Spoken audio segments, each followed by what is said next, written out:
Jammu Srinagar Baramulla rail link પ્રોજેક્ટનું લોકાર્પણ 19 એપ્રિલે પ્રધાનમંત્રી નરેન્દ્ર મોદી દ્વારા કરવામાં આવશે।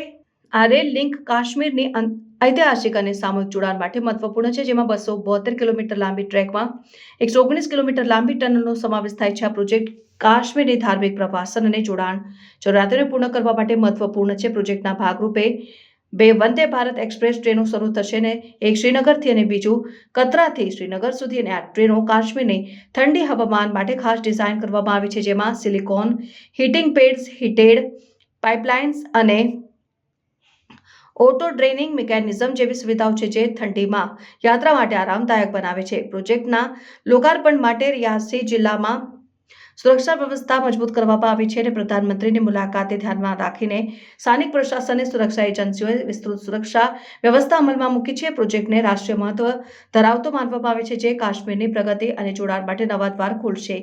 USBRL પ્રોજેક્ટના લોકાર્પણ સાથે કાશ્મીરની રેલવે જોડાણમાં નવો અધ્યાય શરૂ થશે। આ પ્રોજેક્ટ કાશ્મીરની સામૂહિક અને આર્થિક વિકાસમાં મહત્વપૂર્ણ યોગદાન આપશે, જે સ્થાનિક અને રાષ્ટ્રીય સ્તરે પરિવહન અને જોડાણ સુવિધાઓને સુધારશે।